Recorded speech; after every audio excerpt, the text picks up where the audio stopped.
And all of our friends who have joined us here today, thank you very much. I am very excited about this webinar we have today for the month of June. Time is flying by. Today is our Ask the Experts, Discover the Secrets to Digital Success webinar. And our goal here today is to answer all of the amazing questions that all of you took the time to submit. We did our best to address all of them. Of course, there was a lot of similar questions, so we bundled those together. There was obviously some just with so many registrants that we could not get to. Our goal is to definitely answer all of those questions over time. We're going to address as many as we can today. For those that we don't get to, don't be offended. We are definitely going to send out responses to those over the coming days. Please give us about the next 2 to 3 days. We're hoping by the end of the week we'll have all of them answered, and we'll be very excited to go over all of the ones that we felt most people asked today. So without further ado, let's get right into the webinar because we have a ton to cover. First, of course, a word from our sponsor. That's us here at SoCast. You can see it behind me. And for those of you who are new and unfamiliar with SoCast, SoCast is a very unique platform built specifically for radio broadcasters that provides you with a single dashboard to manage all of your content and all of your digital advertising from one dashboard and one back end.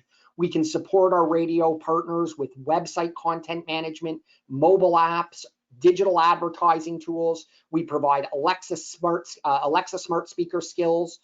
We have a brilliant social relationship management tool, as well as a variety of other tools.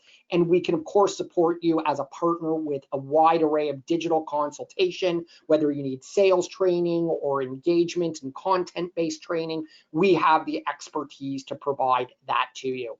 In fact, we have one ideal integrated digital solution in our ecosystem that will allow your content publishers to publish more content to more channels, no matter how many websites, how many apps, no matter how many stations you have. And on the other side, we can help you turn that digital center into a revenue center. We shouldn't be thinking of digital as a cost center. It is definitely a revenue center, and we want to help you get it there by selling more of your owned and operated inventory, as well as some programmatic ad solutions like targeted display, retargeting, geofencing, geo-targeting. Our platform has the capability to help you and your sales team turn this into dollars, into digital dollars. And we do that also. We are very prepared to provide you with all the sales training and collateral you need to go out and effectively sell these tools. So that's a word from our sponsor and our shameless promotion here, and the rest is all fun. So we hope you have a good time today. A little bit of housekeeping before we get into it. Please feel free to ask additional questions throughout the webinar. Given that this is an Ask the Expert webinar, and we've already aggregated a ton of questions from you, we won't be answering those in live real time, but we do encourage you to ask additional questions, and we will disseminate those to our individual experts for answers over the coming days. So please feel free to provide us with feedback or questions in the sidebar. You can use the little module, the go-to module that will help you out. We also encourage you to tweet your thoughts, feedback, positive, negative, anything about the webinar at SoCast. You can also use the hashtag AskTheExpert. Let me introduce myself. My name is Eric Eisen. I head up sales and marketing here at SoCast, and I'll be your moderator and host today. I love doing these things, and I'm thrilled to have an amazing panel of experts on the panel today. Today we'll be covering really just two things. First, we're just going to get into where we're at, a really quick, brief overview of some current trends, a little bit of a State of the Union, and then we're just going to dive right into answering your questions, and we got a lot of them. So before we introduce our experts, let's get into where we're at, a little bit of the State of the Union. So some great news in a really, uncertain and very volatile time is obviously that consumers have really shown that they have turned to radio as a trusted source of information and community connection.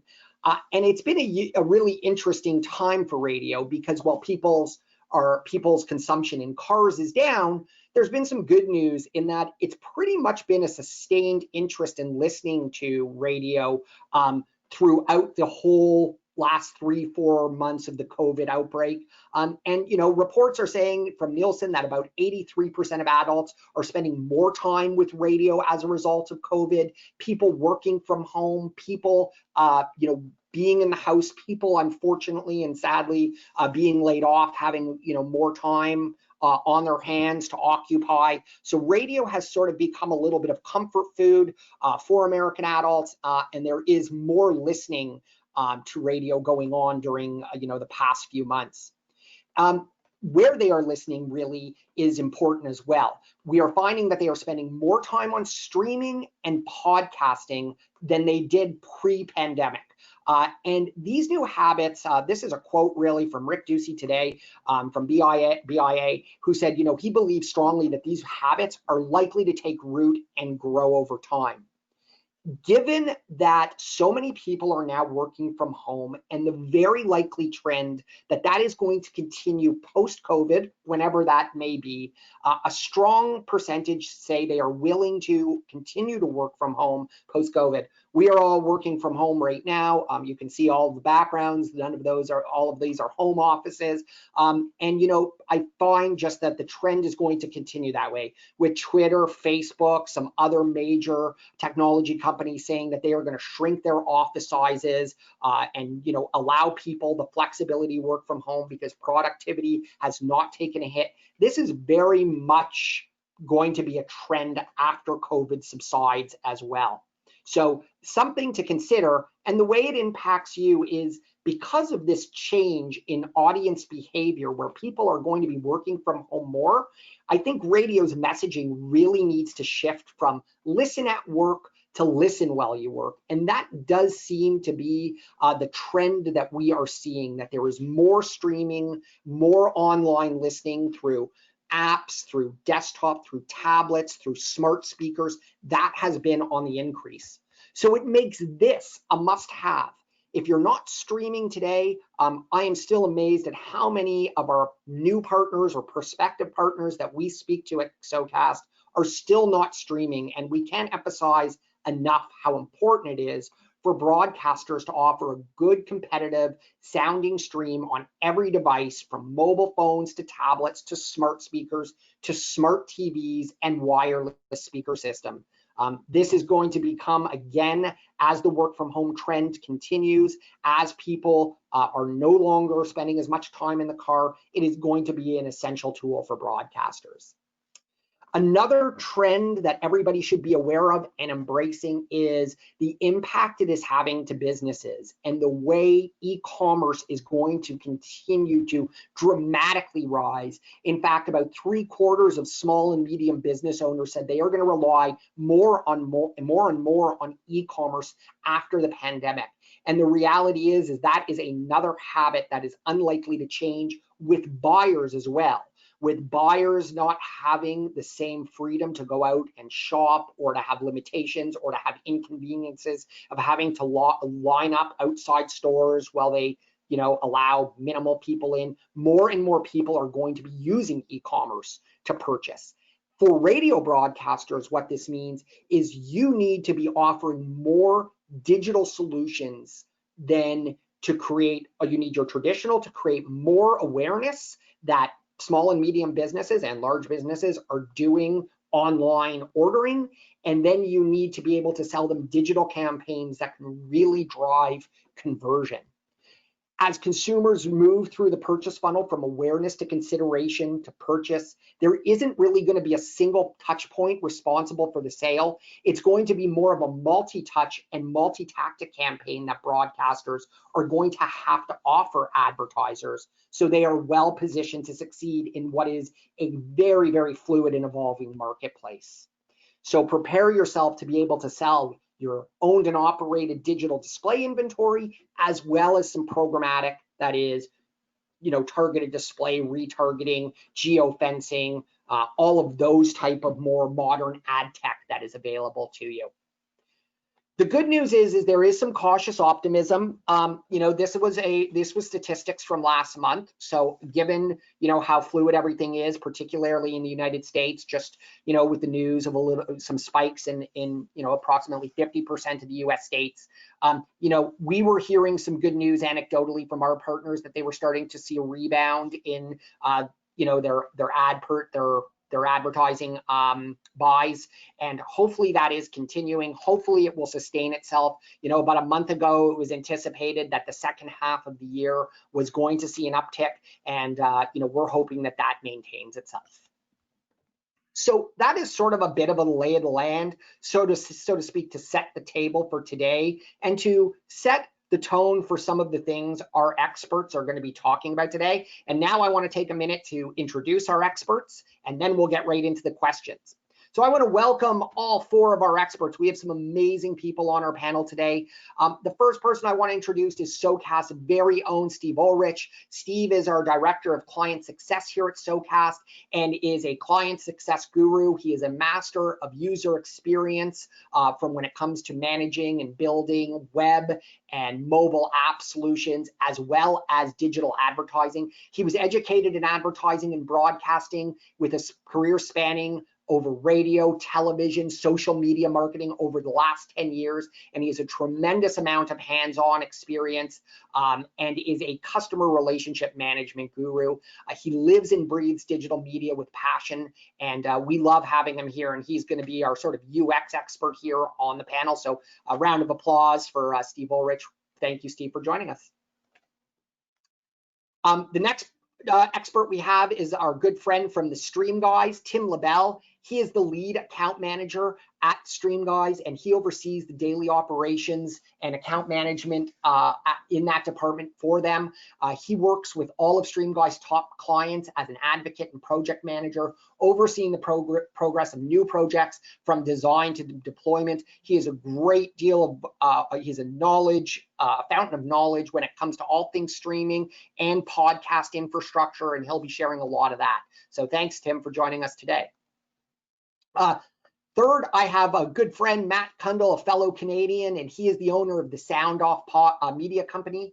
He's been in the radio business for over 25 years building audiences, and most recently in 2016, Matt shifted to building his own podcast and then doing some consulting for over a dozen podcasters to help them evolve into revenue engines for their publishers. So he'll be sharing a ton of information on how to best promote your podcast, what to think about when you're starting on-demand content as a very key growth opportunity for you as radio broadcasters. So thanks, Matt, for joining us. Good to be here. Thank you. And last but not least, Mr. Jeff Schmidt, the Senior Vice President of Professional Development with the RAB, the Radio Advertising Bureau. His mom did always want him to become a preacher or a lawyer. That's an interesting spectrum, Jeff. But he, like every salesperson, including myself, accidentally rose through the ranks as a sales manager in the 80s at Midwest Family, a market manager, a regional vice president, and he served on various radio broadcast sales roles in organizations over a 30-year career all around the world. I've seen him speak, and he is an inspirational presence that has made him an industry thought leader. As Senior Vice President of Professional Development, Jeff oversees the professional development group across all of the RAB's training services and works with the industry leadership to continue to provide a professional development practice positioned to serve an evolving industry sales force focused on digital solutions and integrated marketing sales efforts. Jeff is here today, and it's always his mission, if you see his email signature, to help you get better, and he lives his personal mission statement: think big and make big things happen. Mr. Schmidt, always a pleasure to have you, sir. Nice to be here. Thanks. All right, guys. Well, let's get into it. We got a lot of questions. You know, we're going to spend probably about the next 30 minutes addressing. You know, we had a great deal of questions, and more questions, and we're going to give you the answers to all of them. I'm going to sort of lead the moderation of this, and you know, provide all of our attendees and registrants today with the question, and then I'm going to hand it over to either 1, 2, maybe 3, maybe all 4 of our experts to provide their insights. The first question we got, which I thought was great and a good starting point, Steve, I'm gonna put you on this one. What is the best way and recommendations you have for our attendees today and all of our radio broadcasters? What are the best ways to drive traffic to radio websites and apps, to promote them, making them more productive? What tools? Is it contesting, local news, social media? What other tools do you see as being critical when it comes to helping promote your stations, sites, apps, etc.? Yeah, for sure. Thanks, Eric. So it's a great question, and I think much like the ever-changing or evolution of radio out of COVID-19, it still remains paramount to reach your P1s where they are. And generally, a lot of the times that reflects on social media, because social media is a for the most part, free platform to engage with your listeners and your audiences, and helps you cross-promote your digital properties, both website and app. We have many clients that have maybe only an app or only a website, and we have many clients that have both. And certainly, when you have multiple digital properties, cross-functional promotion, using one to promote the other and vice versa, and using your contesting, like you said, and your content, whether you're a news organization or a music organization, using that to tie in to each other. Another one last strategy that I noticed works very well is the on-air personalities. Often, many of them on the radio stations carry their own social media brands, and a lot of the P1s listeners will follow along with those personalities. Some of our clients do an exceptional job where their on-air personalities are, teasing to their station brand accounts or teasing to their station website or mobile app, cross-promoting on the air to say, carry the conversation with us after we're off the air later this evening on our mobile app, and keep the engagement going. So yeah, certainly social media is a big driver for promoting.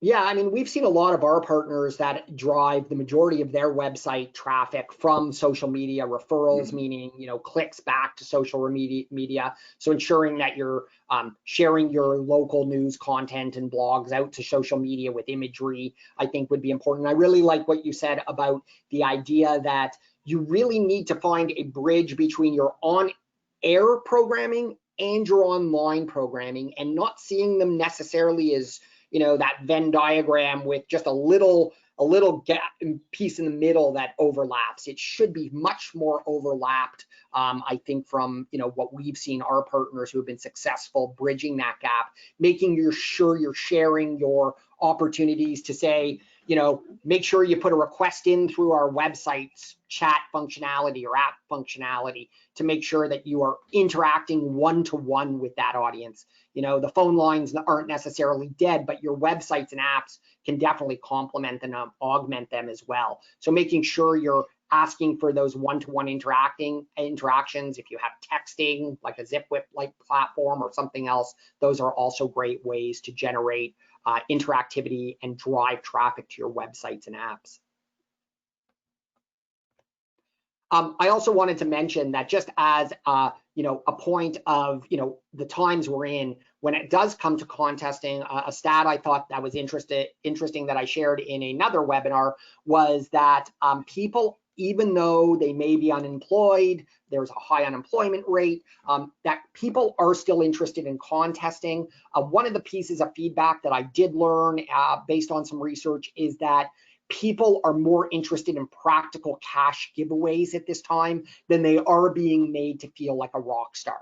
So obviously, with no sporting and contesting and sporting and concerts, you're not giving away tickets and things like that, but cash giveaways, things that are practical that people can use in their day-to-day lives, whether it's a backyard overhaul or makeover from a local hardware store, those seem to be more resonate more with the audience given the current and economic climate. I think this was a phenomenal question and something we get all the time.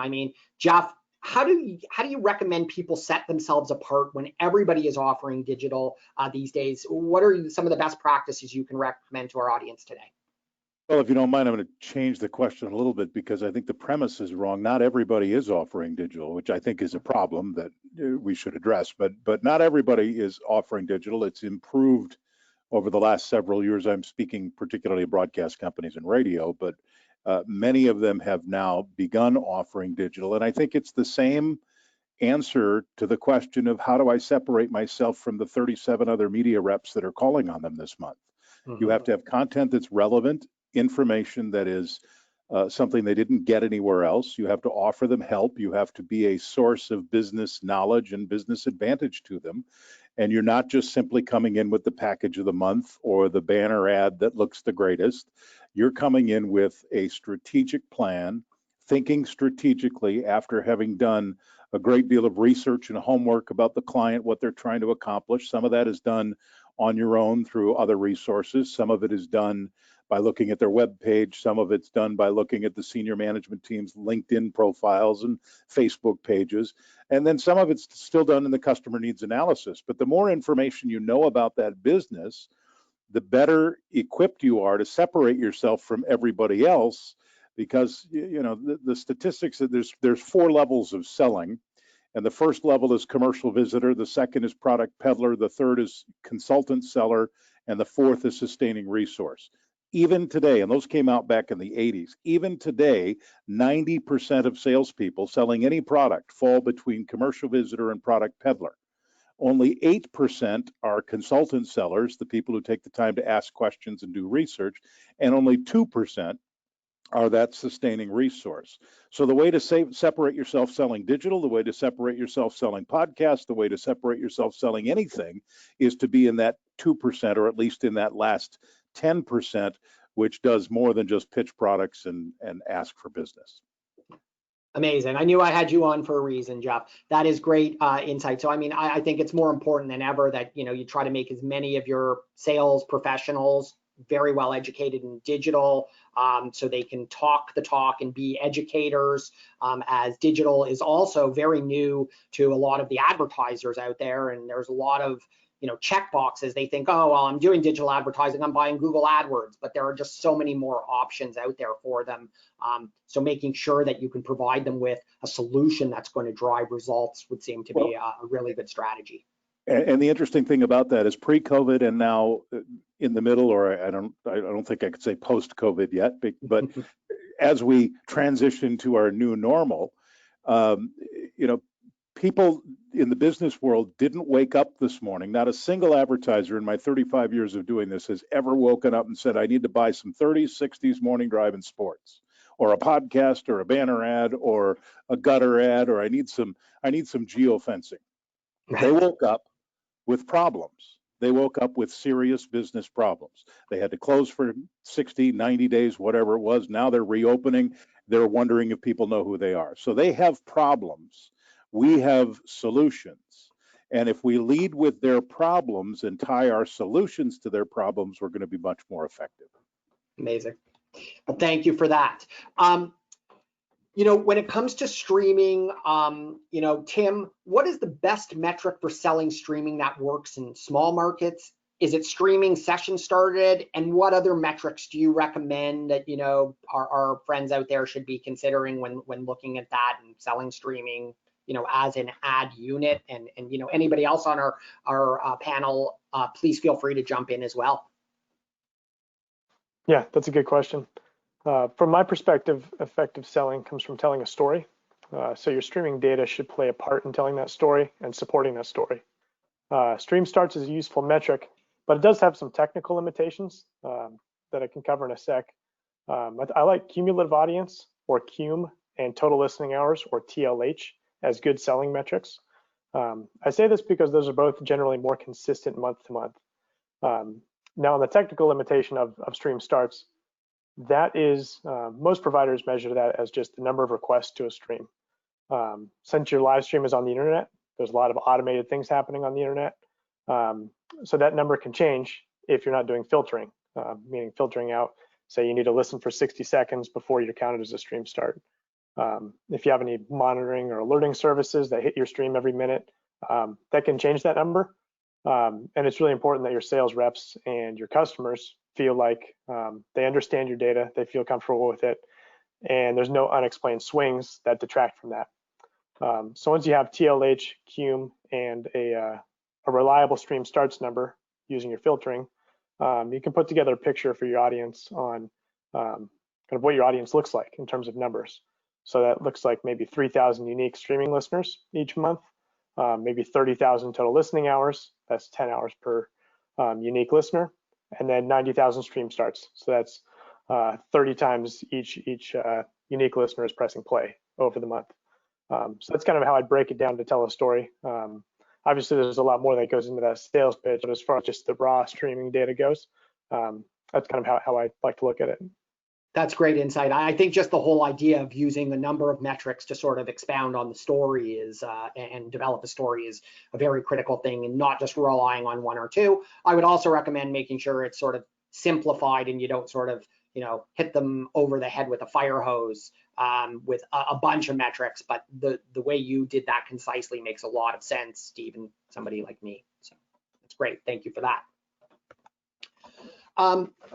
When it comes to selling digital, and you don't have a robust digital presence or audience, Jeff, how do you recommend that our partners go out and sell digital, you know, if they're either just getting started or have just, you know, a lighter digital presence? Well, I think the good news with digital is you don't always have to sell your own owned and operated assets. You can do geofencing, you can do targeted display, you can do all sorts of, if you've partnered with a company like SoCast, you can do all of the digital resources regardless of whether or not you have 100,000 likes on your Facebook page. In fact, most people who get into digital don't have that kind of a robust presence on social media, or their website traffic isn't as strong as it can. But that doesn't mean you can't sell digital, because if you have a partner that you're working with, you have the world in front of you, and you can target those ads and work on those targeted displays, and work on developing. Your programming team and your management team can work on developing certainly your own assets. Because the more you have, the more credibility that you have in representing digital. I'm thinking of a guy named Vince Benedetto, who runs a station in Scranton, Pennsylvania. He has over 1.2 million Facebook followers on his classic rock station. He's now trying to think of, like a national advertiser, how can he monetize that audience? Scranton, Pennsylvania doesn't have 1.2 million people in it. You know, his whole market doesn't have that many. But he has done such a good job forcing, you know, as Tim talked about earlier, and I think Steve talked about earlier, moving people from on air into your website and doing that cross promote and cross traffic. Vince has done a fantastic job with that. And I asked him 3 or 4 years ago, I said, are you making money on this? He said, that's not the right question yet. We have to continue to develop the audience. Once we get to scale, whatever he determined that number to be, then we'll try to start monetizing it. I think one of the mistakes that stations make is that they go out and they try to, you know, so they've got an Instagram feed now and they've got 27 followers. So they're going to go try to monetize that. Or they've got a podcast and they have 3 downloads and they're going to try to monetize that. You have to build it before they're going to come, and before they become assets that marketers are going to be attracted to. But that notwithstanding, working with a partner, you can have the entire digital platform available to you that doesn't have your O&O resources.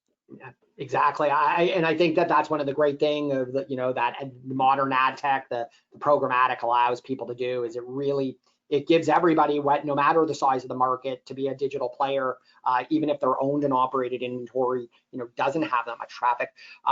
Thanks, Jeff, for that. I do want to tell people that, you know, if you are in a small market, I can tell you that 75% of the highest trafficked, of the 50 highest traffic sites on the SoCast platform are small and micro market. It is a misnomer that small markets don't drive a lot of traffic. I will tell you that the #1 trafficked website on the entire SoCast platform is VOCM out of St. John's, Newfoundland, Canada, which is a city of about 250,000 people, but it does 15 million page views a month. We have another city in Dryden, Ontario, Canada, a town of about 14,000 people that also, like Scranton, does 1.2 million page views a month. And has huge Facebook following. So for those of you, who sit, and we get it all the time as salespeople for SoCast, when I'm talking to people, they say, well, we're just a small market. I'm like, that's great. You're a small market. There is the radio, the newspapers are going out of business. You can become that local community hub and build that type of digital presence. That doesn't mean every single one of you can go out and do it, but I want to tell you that the majority of our top 50 sites are small and medium market sites when it comes to traffic. So there is the ability to build that robust digital presence. And as Jeff said, even for those that don't, you can get started with programmatic and not worry about your owned and operated until you do have that critical mass. Well, and to that point, the ice cream store in Font Hill, Ontario, doesn't care what's happening in Toronto and doesn't need a presence in Toronto. They need a presence in Font Hill, and their local radio station can, maybe they only have a very small audience, but the shop's not that big. So, I think we think that size matters when it comes to audience and digital presence, and it really doesn't. What we're looking at is influence for the local marketer. Because the local marketer, the ice cream store in Font Hill is probably going to draw from people that are, 5 or 6 miles away. They're not going to draw from 150 miles or kilometers, as I should say, for my Canadian brethren. But they're only interested in what's happening in their own backyard. And so digital, in my opinion, of course, but digital is just an extension of what you're doing in your other platforms and in your other ways to connect with your audience. It's another way to solidify that relationship. And those relationships become solid, and then they're impactful, and then they're influential in getting people to buy products and services. Right. I just wanted to add to that point as well, is that, I hear often from a lot of our new partners that join us, whether they're small or large market, they haven't delved into selling digital because it can be scary what you don't know. And just speaking from my own personal experience with doing personal Facebook marketing through the Facebook Business Manager platform, those platforms are very detailed, and if you're not someone with the industry knowledge or any understanding of it, it can be challenging. But there are services and there are sales enablement opportunities. Certainly SoCast offers those opportunities for our sales enablement platform and our training, our module certification training with regards to programmatic advertising, but we also do the same type of white glove coaching, strategy planning for owned and operated inventory as well. So it's never too late to start selling digital, and there's always the opportunity to learn on how to do that. Thank you for both of you for that. Matt, you must have wondered why I brought you here, but we did get a great question, possibly one of my favorite, at least from the language used. If a podcast falls in the forest, does anyone hear it? And we had a ton of questions about podcasting, and it really covered a lot. So I want to throw all of these out to you, A, B, C, however you want to break it down, Matt. Just go to it and talk about how do you recommend our friends out there effectively promote their podcast or on-demand content? What are some of the best places to upload those? What is some of the easiest way to publish podcasts? Tim, I know you may have some insights into these, but I'll start with Matt and hand it off to you guys, because I think a lot of our attendees today are very interested in this podcasting as this continues to grow as one of the opportunities for radio broadcasters, both now in the current pandemic and environment and into the future as this sticks around. Okay, well, it usually takes about this long to get to a podcast question, by the way. And the answer, if a podcast falls in the forest, does anyone hear? The answer is 9, because it seems that every time somebody releases their first episode, it is 9 downloads.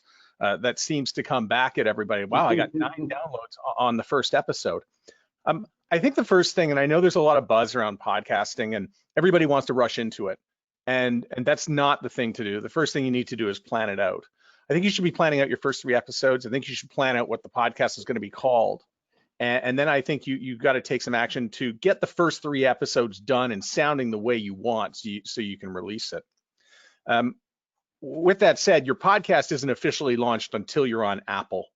And once you get onto Apple, then you can really start to move your podcast. The worst thing you can do is to say, oh, our podcast is out and it's not on Apple. People go to Apple to find it, and it's not there. And then, you know, they never come back. We used to say that a lot about records being in the store. When they hear the single on the radio, they go down and the new Ozzy Osbourne isn't there. Well, it's the same thing with your podcast.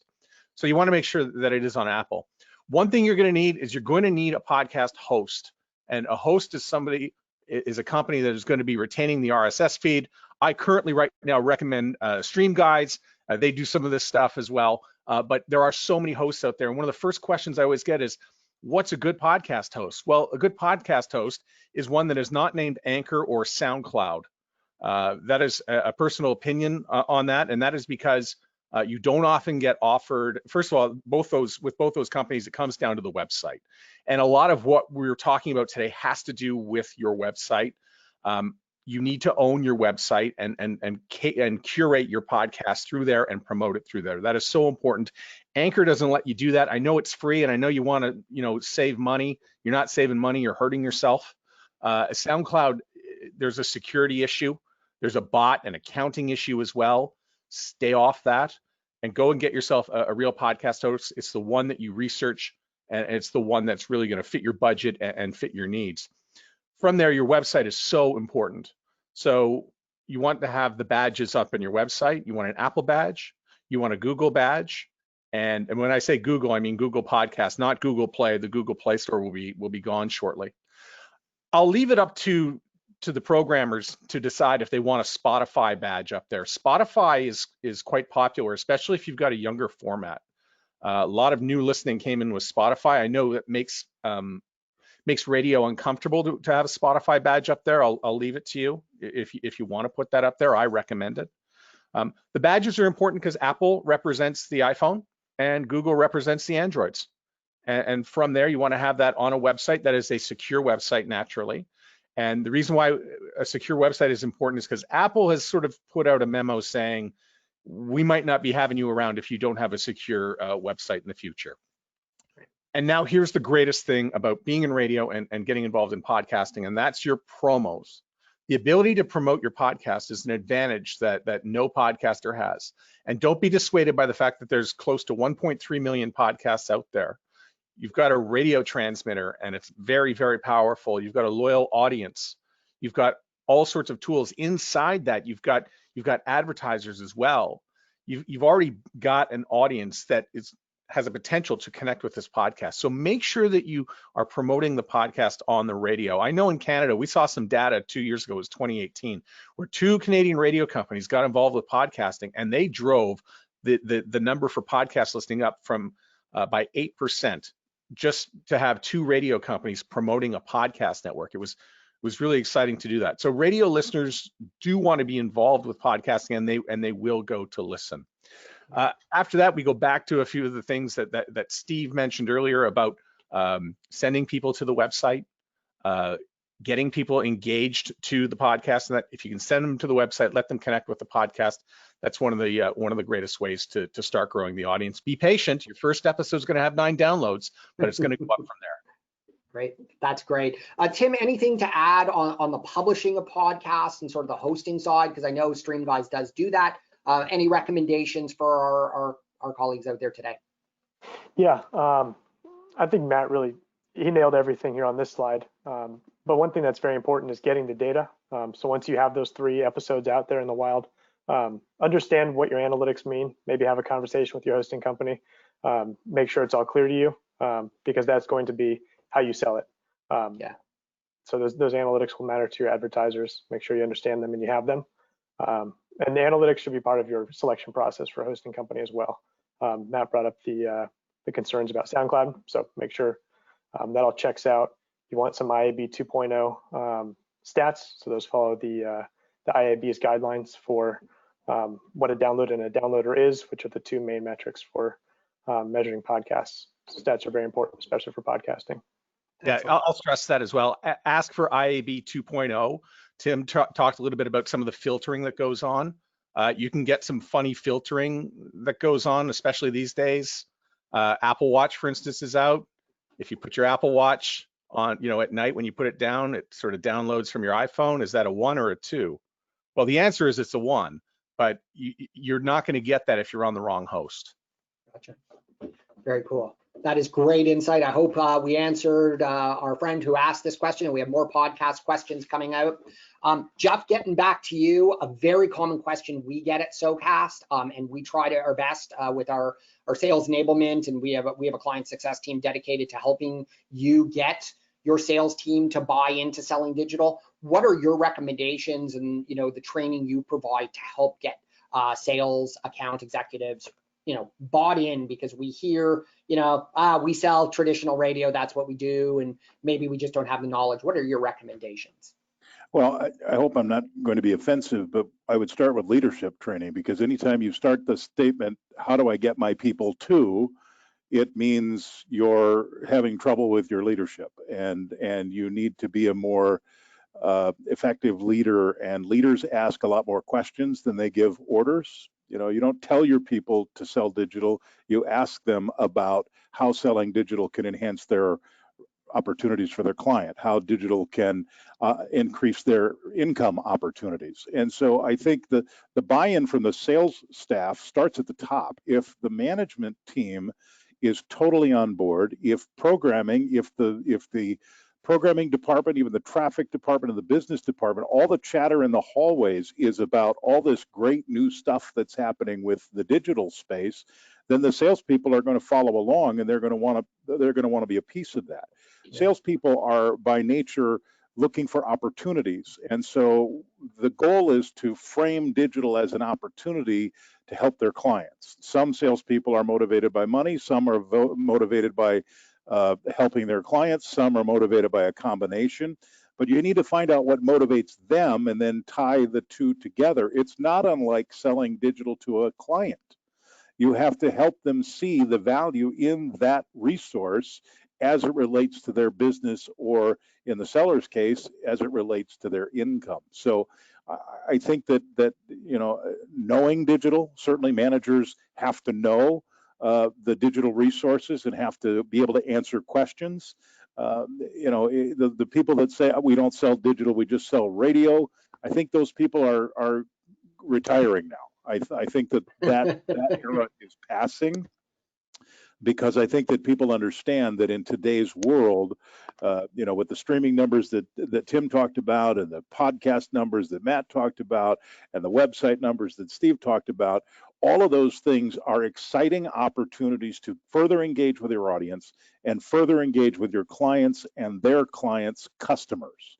Right. And if you don't see that, then you're probably in the wrong business. And I don't mean to be so blunt, but it shouldn't be difficult for a sales rep in any broadcast company to look at digital offerings, look at the marketplace and say, hey, that's the future, I want to be part of it.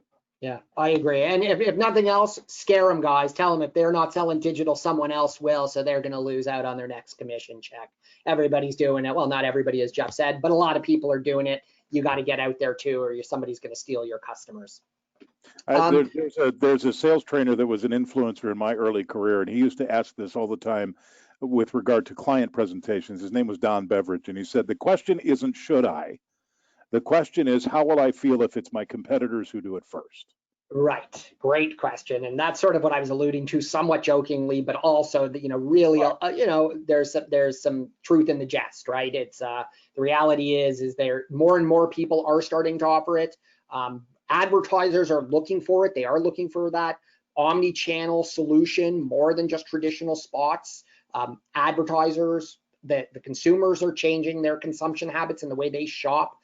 Digital is a core component of that, and the younger generations who are growing older every day, that's the way they're going to be consuming, and they are impacted equally by radio spots and digital advertising. So they go hand in hand. They are complementary and not competitive. Tim, coming back to you, what are some of the critical things you recommend for partners when considering a new streaming provider? Good question. First and foremost, I'd say support. Since radio is a 24/7 business, you want a streaming provider that's also 24/7. Monday through Friday, 8 to 5 is going to be a problem if you have a stream down in the evening or on the weekend. So make sure you can reach somebody. if there's a support line on the website, maybe try giving it a call and seeing if you can get a hold of a human. I always think that's an interesting way to gauge it. Similar to support, it's also good to have somebody who's dedicated to your account. And this is important if you have turnover and maybe you have an engineer that leaves or your digital person leaves. You want somebody who has persistent knowledge about your deployment, the technical details, why things were done certain ways. So having somebody at your hosting company who can kind of fill that role for you has been very useful for StreamGuys customers. Next, and this should be basic, but you want to make sure that your streaming hosting company isn't doing anything to make your stream sound worse. So on the technical side, practices like transcoding your stream down to a lower bit rate or forcing to use certain bit rates or codecs or encoders can needlessly hurt your audio quality. So just make sure those things aren't happening. Fortunately, a lot of the larger providers are not doing that these days, so that's good. But just make sure that's not happening. Right. And the final thing I say is look at the product suite. Do they check all the boxes for what you need? Some of the common technical requirements are royalty reporting, listener analytics, alerting or silence detection, blackouts or geo-blocking.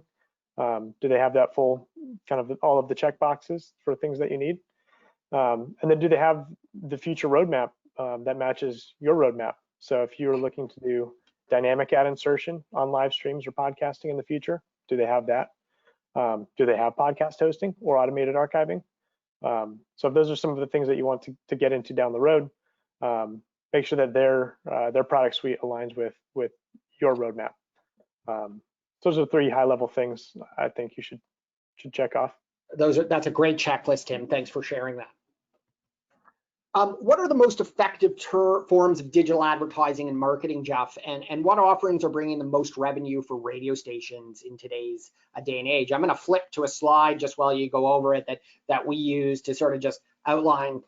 There's so many of them, but just while you're talking, I mean, this should give some people a little bit of a snapshot of what's available out there. But we're excited to hear from you. Well, from what we're hearing from members is streaming, of course, is a really good source of audience extension and meeting people where they are, particularly during COVID, when this becomes everybody's radio and they don't have an actual radio in the home. They listen to it on this or they listen to it on the computer. SEO, SEM is something that a lot of stations are involved in. And the other thing is the targeted display. Is something that we know a lot of people are doing. Some companies are going all in and doing website development. What's interesting about this is that we're a financial business, right? We have a P&L, so people are going to pick the products that have the highest profit margin return for them out of the box. And I think one of the things that stations do make a mistake, and I know you agree with this, Eric, but they try to do everything. They try to take everything on this list and say, we're going to do banner, streaming, pre-rolls, online, promo, mobile app, social media. Our advice always is pick 3, maximum of 3. Do them really well. And once you do those 3, start adding more as your clients are asking for them. But, to have all of these things, Barry Schwartz wrote the book called The Paradox of Choice. And the paradox is the more choice you have, the less likely you are to make a choice because you're paralyzed by the availability of choices. But if you walk in with a banner or streaming and website development package, you're more likely to get somebody strategically to align with you. I agree. I think it also, the point you made about starting with 3 or starting just with a few packages, something simple, that also goes back to the discussion we had about getting buy-in. I think it equally for the advertiser, you can overwhelm them, and if they're not well packaged or strategically linked, it doesn't make a lot of sense. But for the salesperson, if you overwhelm them with packages and options and things to learn above and beyond what they have to do, I feel like you're probably going to lose some buy-in there too. So again, it's an advantage to start out with 2, 3 things, do them well, educate them well, become experts in those areas, and then move on and add layers, because you can see here the menu is large, and this is, there's probably another solid column that we could have added to this slide.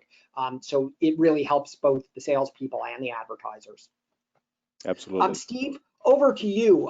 You've been helping a lot of our partners with digital campaigns, and one of our attendees today asked what an effective digital budget per campaign is, and what the average click-through rate, CTR, click-through rate for a campaign is. Specifically, he or she, was wondering that, is a 0.4 mean that you have a bot or some Russian click farm just clicking your ads? So talk a little bit about that.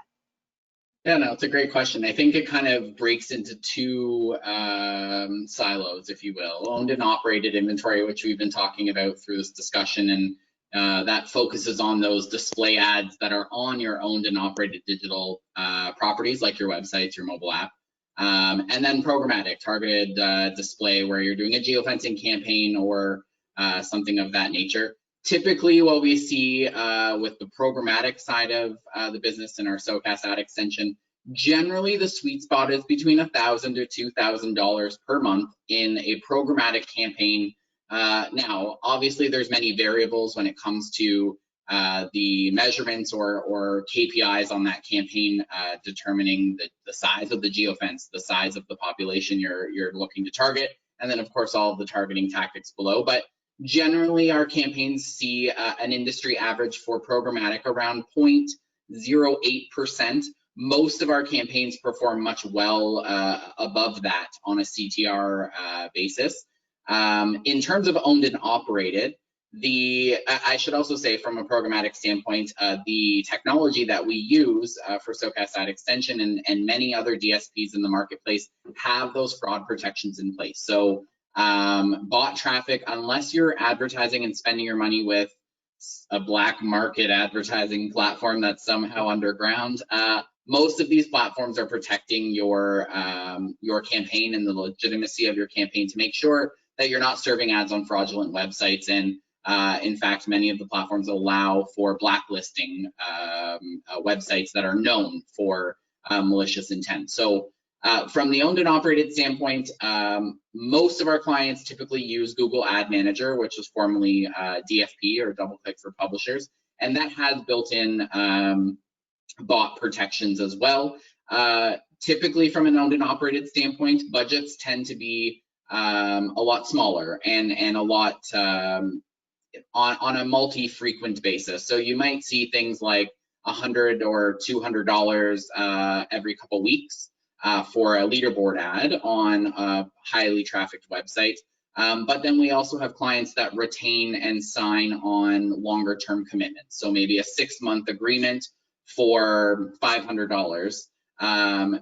Given that those ads are being placed on a website with the intent that the web traffic on that site is going to see the ads, the ad server platform will give you impressions and will give you a CTR or click-through rate indication, but it's not being done on a targeted or selective basis. It's solely based on the web traffic visits to that site, as opposed to programmatic, where you're reaching the actual people that you are wanting to reach in the right place at the right time, and so on. So yeah, generally, I mean, owned and operated, 0.04 is not by any means a terrible CTR percentage. What about a 0.4? 0.4 seems quite high. Yeah, so 0.4 is quite high. And if that's being done through an owned and operated endeavor and using an ad server like Google Ad Manager, like I said, most of the time it's protected, but there is potential that there could be bot traffic filtered in there. Programmatic campaigns, the bot traffic and the fraudulent click farms, those are more rigorously prevented on programmatic campaigns as well. So, but certainly if there's ever any concern with your ad server, follow up with your ad server provider. I mean, I know Google is difficult to reach out to, but usually there's support forums. If you're experiencing the issue, other people are probably experiencing the issue as well. If you're using an independent ad server, reach out to their support team and find out if there's any additional help. From the SOCAS side of things, this discussion Jeff mentioned, and I believe Matt, the importance of secure websites. I mean, as standard, all SOCAS websites are secure with SSL certificates, but it is equally as important, and that is part of the whole equation of preventing bot traffic and fraudulent click farms and things like that. Excellent. Thanks, Steve. Yeah, no problem. We're just down to our last couple questions.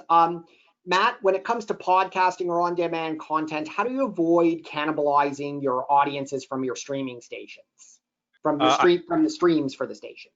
Yeah, I would take that out of your brain and throw it in the garbage, because it's apples and oranges. So, streaming and radio are live and podcast is on demand. And if we're to use the TV equivalent, I mean, Netflix doesn't look at competition being your cable company. The number one competition for Netflix is sleep. This is why it pops on and says, "Are you still watching?" So it's an on-demand piece of audio. People are going to go there and choose to listen to it on their time. They may stop, they may come back to the radio, but they certainly don't go, "Well, I'm completely done with radio. I think I'm going to go and just do podcasts now." A lot of it has to do with how their day goes. I sort of want to go back a little bit to the very beginning where you talk about how podcasts might have exploded, in size. A lot of people went to go listen to them because they found themselves at home. At the same time, a lot of people who are podcasting on a regular basis, they saw huge downturns, and you can actually see it right at March 15th when the pandemic hit.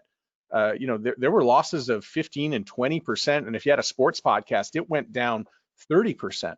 So, while radio people may have seen an increase in podcast, consumption, I think the people who are already in podcasting, we lost all the commuters, all the airline traffic, people who sit and listen to podcasts on subways where maybe you can't get a radio signal. It's a downloadable. Remember, this is a downloadable piece of media. The relationship is different. It's completely different. So I know it's hard to think about it, but perish the thought from your head that the two are in competition with each other.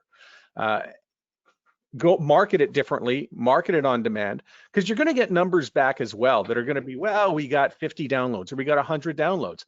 Well, our morning show has 10,000 in an average quarter hour. Those two numbers are not the same. Somebody getting into a car and listening to the radio and at 8:15 on their way to work versus downloading and committing to an experience on the headphones. It's also a headphones experience too. It's different. Yeah. It's just two. So I would ask that you separate the two and not think that one is going to be taking away from the other. Yeah, I think, and I agree with absolutely everything you said, and not just because you're a good guy and you're here, but also just I think with younger listeners, it's a way to attract that younger listener and keep that younger listener after the pandemic and forevermore. The reality is that the younger generation, millennials, all of them they demand content on demand. That's what they're used to. So it's an opportunity for you to time shift some of your programming as well to capture them at their convenience, which is the way they have been conditioned to consume media.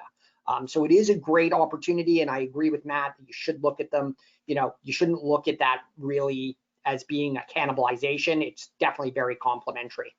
I just want to mention very quickly, because I know Joe Rogan, a lot of people talk about Joe Rogan. It is far and away the number one podcast. But at the same time, a lot of people say, "Oh, I watch it on YouTube. I thought it was a YouTuber. Oh, it's a podcast. I download it." There's many different ways to consume this stuff. Yeah, I couldn't agree more. I do want to get to because we do have a lot of questions and we are wrapping up for time. I wanted to sort of get to the end because there are some questions. I would love to answer them all. I obviously was a little ambitious. I'm just going to be openly honest, but I am respectful of people's time. The questions that I just flashed by, I am definitely going to reach out to the individuals who asked those questions personally with responses from our panelists. We do have some great responses for those, but I did want to get to the final question because I think it's an important thing on everybody's mind, and I mean no disrespect to the people. If you saw your question in there, those last three, we will 100% address those.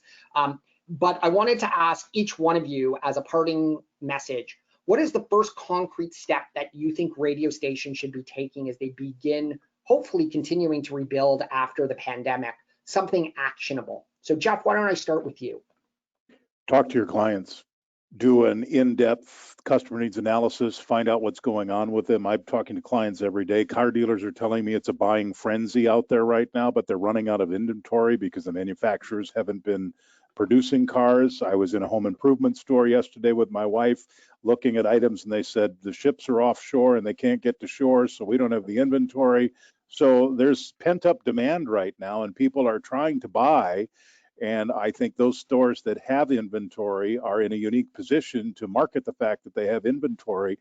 And that all starts with with a good comprehensive conversation with your advertisers. So back to the basics, do the customer needs analysis, follow the 7 steps of selling success, and start to reopen and start to rebuild that billing that has gone away. Thank you, Jeff. Matt? Same answer, only with the audience. So talk to the audience, ask what they're doing, ask them about their habits. You know, what has changed for them since March 15th, since they may have been sent home? Do you plan to be working from home a little bit more? What would be easier, you know, in that life? You know, have you connected to the station? Are you listening? If you ask all these questions, the ideas are going to start to come out, and it may be podcasts, but it may also be some of the solutions, you know, for streaming and smart speakers. And, you know, that engagement with your audience is really going to be key to find out how they're doing. Great. Thank you, Tim. I'd agree with Jeff. Track down the businesses and your customers that are reopening and that have products to sell and want to get the word out that they're open for business. Amazing. And last but not least, Steve? Yeah, I think focusing on using your digital properties to support your local markets and your communities with the reopening, and making yourself available as you know, that relied upon media outlet that can help with whether we're talking about digital advertising or simply you know, communicating the opened businesses that are available to serve the community, and making that available on the digital properties. Yeah, I agree with all of those things. And from me, you know, just as an unsolicited expert here, a non-panelist, I agree with all of those things and feel like radio really has an opportunity to embrace all sides of digital, from the engagement side and looking at your digital infrastructure, making sure you have robust websites that are easily updated. You have a single supplier that can provide, that you have one login to manage everything, to make it easy for your team and undaunting, to make sure you have the connections with your audience across all digital channels, web, mobile, social, smart speakers, connected car for when they are in the car, and then making sure that your ad sales team or your sales teams are able to sell comprehensive omni-channel marketing solutions, not just spot ads, but a whole marketing campaign that really is reflective of what the current environment and future environment is of both audience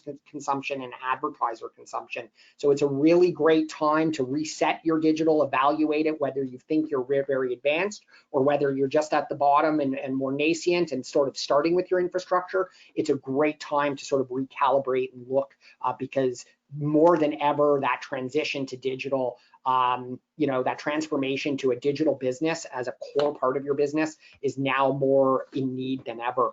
I want to thank all my experts. Quick, jot down their emails. They've all said they will be happy to take emails from you. I will send this presentation to all of the attendees today. So if you didn't get them all down, let us know. You can also reach out to me, Eric at socastdigital.com. I'll be happy to share those email addresses. I will be happy to share a digital checklist and a content cheat sheet for free, which are great tools that we're happy to provide.